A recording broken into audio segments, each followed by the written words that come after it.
Gather around, folks. We're about to take a trip back to the days of the frontier, where dinner wasn't a menu choice, but a matter of survival. The settlers who pushed west had to get creative with every meal, and what they came up with was strange, surprising, and sometimes downright unsettling. Let's dig in. First up, calf's foot jelly. Before gelatin came in a little cardboard box, pioneers were making their own wobbly desserts from scratch, and by scratch, we mean from the hooves of a calf. The process started with boiling those feet until they released their natural gelatin, then combining the liquid with eggs, lemon juice, sugar, and spices. Once cooled, it set into a shimmering, jiggly treat that frontier families genuinely looked forward to. Some cooks added white wine, whipped egg whites, or extra seasonings to dress it up a little. One recipe from Virginia even called for crushed eggshells because nothing went to waste. Mrs. J. Chadwick's cookbook from 1853 walked readers through the whole process, including straining the mixture through a flannel bag. It was a labor of love, but pioneers didn't shy away from hard work, especially when it led to something sweet. Savory versions of the same dish, known as pitcha, were common in other communities and can still be found in some Jewish households today. So, the next time you enjoy a spoonful of Jello, take a moment to appreciate the hooves that made it all possible. Now, let's talk about morning coffee, or rather, the desperate attempts to recreate it. Out on the plains, real coffee beans were nearly impossible to come by. But pioneers were not going to face their days without something hot and stimulating in their cups. Enter sweet potato coffee. Frontier folks would peel, cook, mash, and dry sweet potatoes, then press them into small, flat patties, mix in some rye flour, dry them again, and grind everything into a fine powder. Brewed up, it wasn't quite an espresso, but it got the job done, especially when stretched with just a small amount of real coffee grounds. An 1861 recipe from a Georgia newspaper explained how to brew 8 or 9 cups of the stuff using barely a trace of actual coffee and a handful of this sweet potato blend. It was a practical solution born from scarcity, and it just might be the most overlooked chapter in the history of American caffeine culture. Moving on to something that'll really test your appetite: roasted skunk.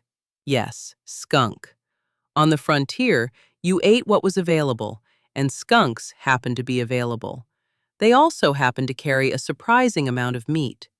The key to making this dish work, before any seasoning, before any fire, was carefully removing the scent glands. Get that right, and you were in business. Throw in some carrots, roast it low and slow, and according to a 1959 issue of Boy's Life magazine, the result was light, well-flavored meat that compared favorably to possum or raccoon. That's not exactly high praise by modern standards, but out on the frontier, a full belly was a full belly. Cowboys and settlers who dined on skunk weren't being reckless. They were being resourceful, turning an unlikely critter into a legitimate meal. Now here's a dessert mystery. How do you make a lemon pie when there are no lemons? The answer, it turns out, was sheep sorrel. This small flowering plant, related to buckwheat, grew wild all across the frontier. Its leaves had a sharp, bright tartness that, when baked into a pie crust, produced something remarkably close to lemon pie. Pioneers would gather the leaves, chop them up, and fold them right into their pastry. The result was puckery, refreshing, and clever enough to fool a few unsuspecting pie lovers. It wasn't the silky lemon meringue of a modern diner, but out on the prairie, it was practically a luxury. Speaking of fruit-free fruit pies, vinegar pie. When apples were nowhere to be found, pioneers turned to apple cider vinegar, something that was usually kept around for cleaning or medicinal purposes. Mixed with sugar and warm spices, that sharp vinegar tang transformed into something that tasted almost like fruit. sweet and slightly sour in a way that satisfied a craving for dessert when nothing else could. Vinegar pie never entirely disappeared.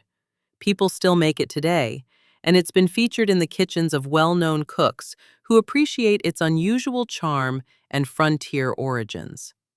The ingredients were simple, shelf-stable, and practical, everything a pioneer cook needed. When wheat flour ran short, some settlers turned to the forest for their baking needs, specifically to acorns. Acorn bread, sometimes called acorn cornbread, was made by first roasting the acorns to draw out their bitterness, then grinding them into a coarse flour. That flour could then be used to make bread, flat cakes, and other baked goods. It wasn't light or airy, it was dense, hearty, and filling, but it provided real nutrition and kept people going through long, demanding days. Using acorn flour wasn't a new idea. Indigenous communities had practiced it for generations. For the pioneers who learned or adopted the technique, it was a genuine lifeline. Bear head cheese was another example of frontier frugality at its most thorough. In the Old West, when you brought down a bear, you used everything, and that included the head. The meat was soaked in brine, rinsed, and boiled down until tender.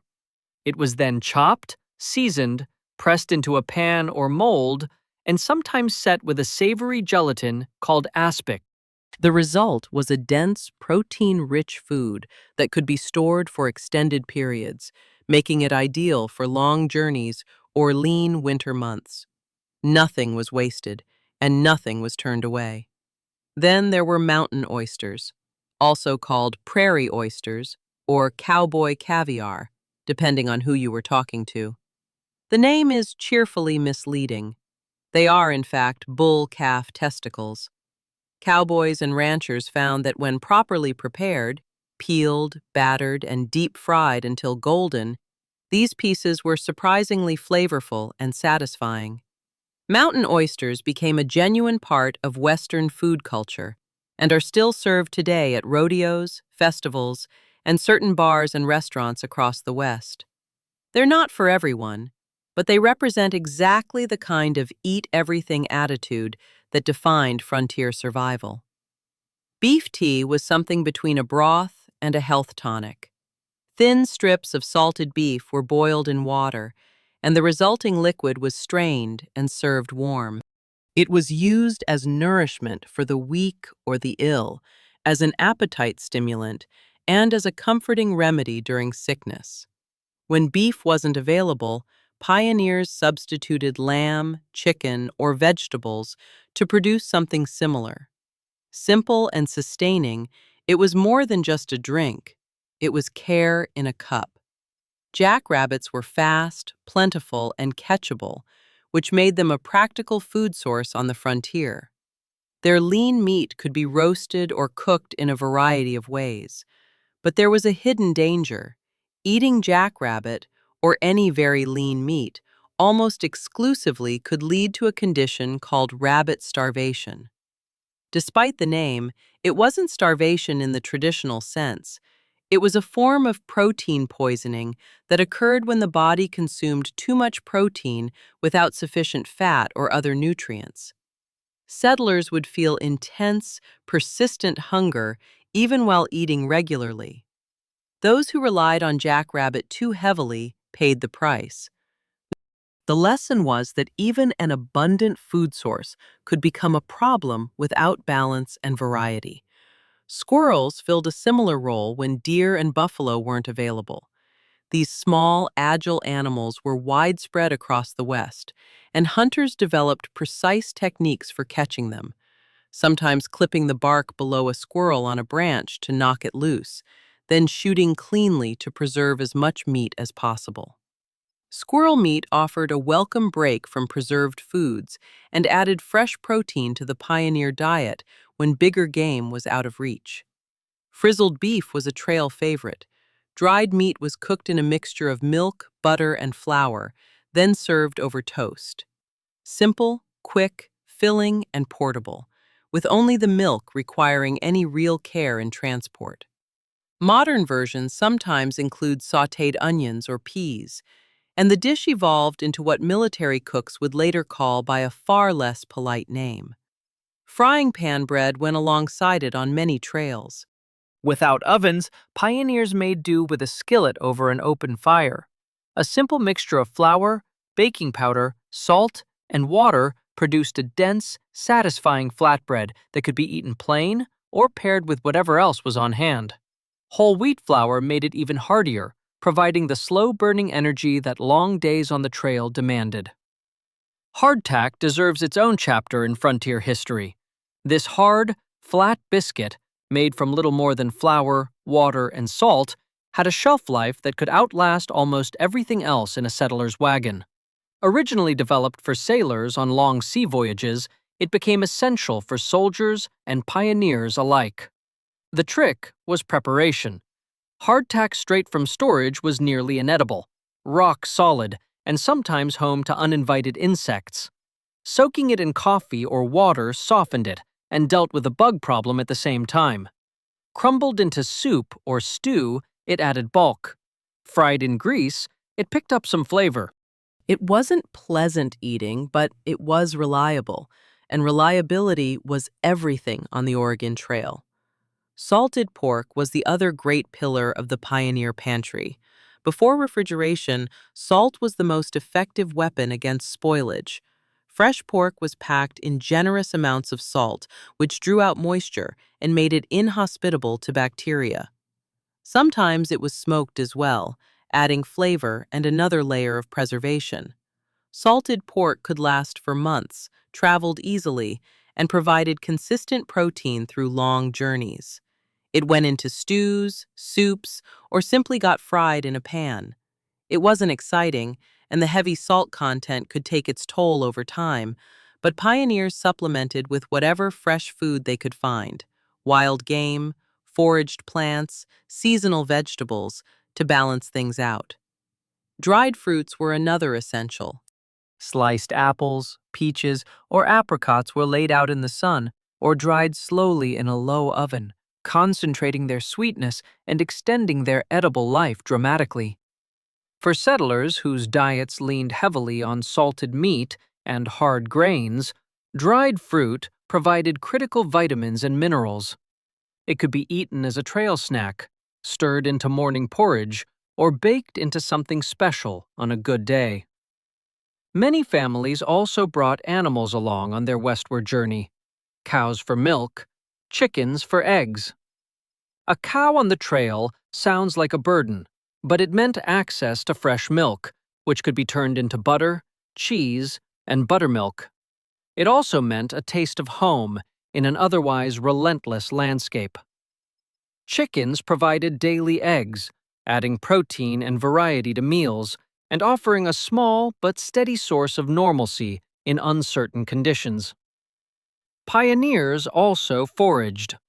Dandelion greens, lamb's quarters, and purslane were gathered in season and added to salads, stews, and soups. Wild garlic, clover, and nettles found their way into cooking, both as flavoring and as folk remedies.